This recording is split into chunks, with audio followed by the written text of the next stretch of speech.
Assalamu alaikum урматтуу тез кабардын көрүүчүлөрү, кутмандуу күнүңүздөр менен. Бүгүн биз сиздерге маңдайымда турган Ош шаарына караган 222 кварталдан, тактап айтканда 6-километрден сатыла турган 2 кабаттуу жалпы 6 бөлмөлүү зыңкыйган заңгыраган ушул үйдү тартып көрсөтмөкчүбүз. Эгер үй жаккан болсо, бул видеону башка жора жолдош досторуңуздарга башында эле жөнөтүп коюңуздар. Баасын видеонун ортолугунда айтабыз. Аңгыча сиздерге жайгашкан жерин көрсөткөнчө, жерин дагы бир тартып көрсөтөйүн. Кенен экен.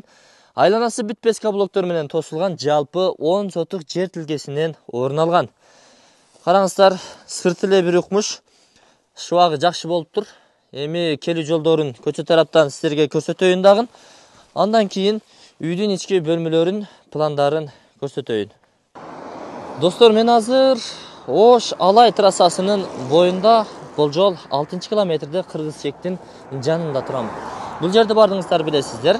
Жаңыдан эле өзгөрүлүп жаткан Джунда аталышындагы заправка түшүп жатат. Анын артында военный час бар.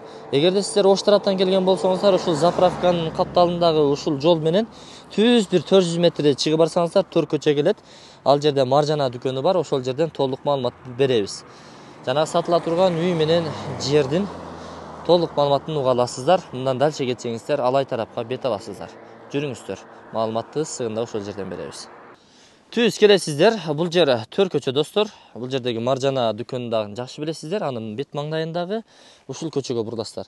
Чыгып эле солго буруласыздар дагы, тетиги кыз басып келе жаткан жерди көрдүңүздөр. Ошого жетпей оң тарапка бурулган көчө бар. 15-көчөгө бурулуп барсаңыздар, даректи ошол жерден түшүндүргөнчө айтып беребиз толук.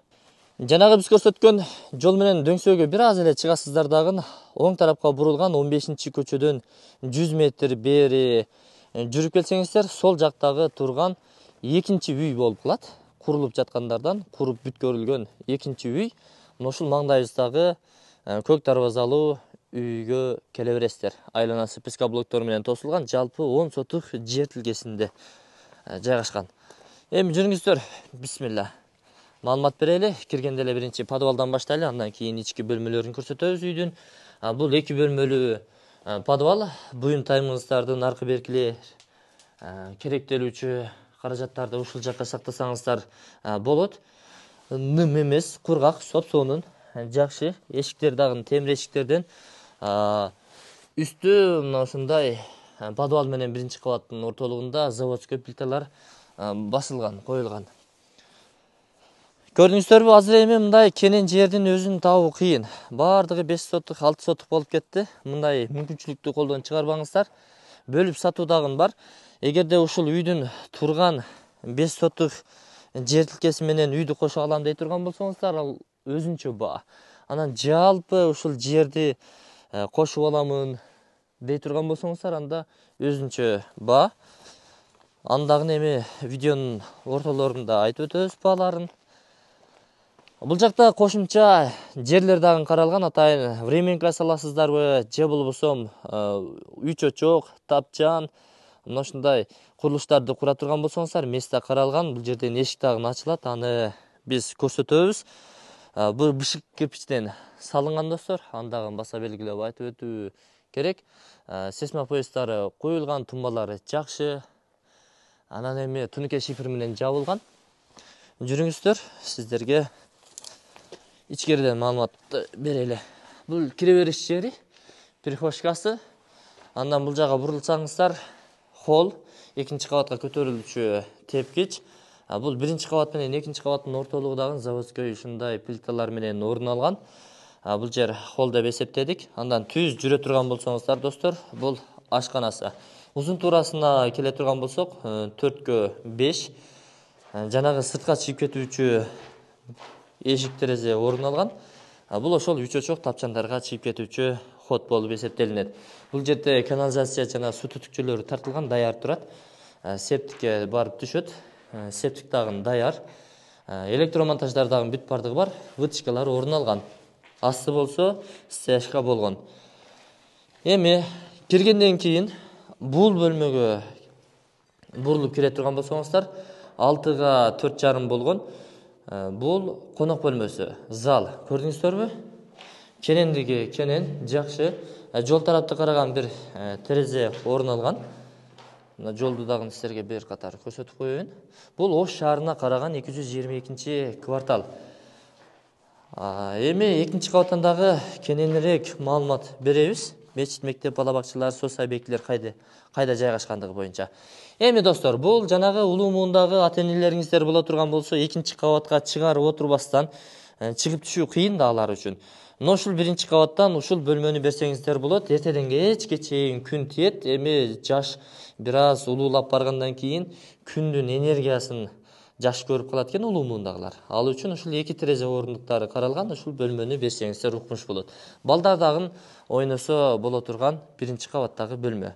Эми жүрүңүздөр, сиздерге экинчи кабатка чыгып дагы маалымат берели. Баса достор, жанагы кухняда коюлган дагы бир точка, суу түтүкчөсү менен канализацияга кетүүчү түтүкчө орун алган. Бул бурчка жанагы колу бетиңиздерди жуучу раковина тургузсаңыздар, орнотсоңуздар болот экен. Кана биз экинчи кабатка чыгып баратабыз. Темир каркастары менен тепкич орун алган. Чыгып да келип калдык. Сол тарапка бурулсаңыздар, санузел, балкон, ата-энелер уктоочу бөлмө, жана балдар бөлмөсү, жана кыздар бөлмөсү. Кененирээк көрсөтө турган болсом достор, биз экинчи кабатка чыктык. Санузел, жуунуучу бөлмө жана ажаткананы ушул жака жайгаштырсаңыздар болот. Бул балкон. Көрдүңүздөрбү? Кофени демдеп алып, балконго чыгып, рахаттанып, балдарды мектепке жөнөтүп коюп, бизнес пландарды, келечек пландарды ушул жерден түзсөңүздөр куп жарашат экен. Бул ата-энелер уктоочу бөлмө, эки тарапта тең терезе орун алган, жарык, сонун, болжол менен айтканда 4/4,5 болгон бир бөлмө ата-энелер үчүн. Эми бул тарапка бурулуп, солго бурулсаң балдардын бөлмөсү, оңго бурулсаң кыздардын бөлмөсү экен. Балдардын бөлмөсү 4/4,5 кенен, чорный потолоктор болгон достор. Шыбактары жакшы болуптур. Бул болсо кыздардын бөлмөсү. Үйдүн ээсинин айтымына караганда атайын ушундай бурч орун алган. Кыздардын эми керебетчеси же болбосо боенуучу күзгү каражаттары ушул жакта орун алат. Мына эшиктен бир аз ooлагыраак жерде, бекинүүрөөк жерде турушу үчүн. Эми урматтуулар, баасын айтайын эми. Баасы жалпы 10 сотук жер тилкесиндеги ушул үйдү ала турган болсоңуздар, анда $69,000 бир аз кеми болот. Көп эмес, бир аз эле. Ал эми ушул жерден берки үй турган тарабын ала турган болсоңуздар, үйдү кошуп, анда $54,000 бир аз кеми болот. Андыктан чамдаңыздар, сиздерге насип кылсын дейли. Кызыл документтери бар, документтер анан эч кандай маселе каралбайт. Фуркаттын күргөй тетигинде көрүнүп турат экен. Мынакей. Ош жакын эле жерде жайгашкан. Урматтуулар, сиздерге насип кылсын дейли. Азыр эми ылдыйга түшүш керек болуп калды. Сиздерге мечитти көрсөтөйүн дедим эле. Мечит, мектеп, бала бакчалар буюрса сиздерге жакын жерде. Андыктан эч камсанабаңыздар. Жана сууну чыгарып дагы берем деп унутуп калыпмын. Андан көрсөтүп коеюн сиздерге. Бул жерде Башбулактан анан каналдан келген эки суу келет. Сиздерге Башбулактан келген сууну көрсөтүп коеюн. Напорду көрдүңүздөр да. Ой. Суу кеңири жетет достор. Азыр бул жерден 3 метрге чейин суу атып чыгып атат, напору күчтүү. Кайра жаап кое берейин. Анан жанагы мен жанатан бери айтып жаткан мечит тетигинде жайгашкан мына. Анын артында, наркы тарабында сайда 127-маршруттук каттайт, анын жанында мектеп бар. Бала бакчалар ушул жерлерге салынат, орундуктары каралган. Андыктан эч камсанабаңыздар. Негизги жолго бир 500 метрдей ылдый түшүп барсаңыздар, Ош Алай трассасына чыгып барасыздар. Ушул үй сиздерге насип кылсын дейли. Содаңыздарды берсин, жалаң жакшылыктар, тояштар өтсүн.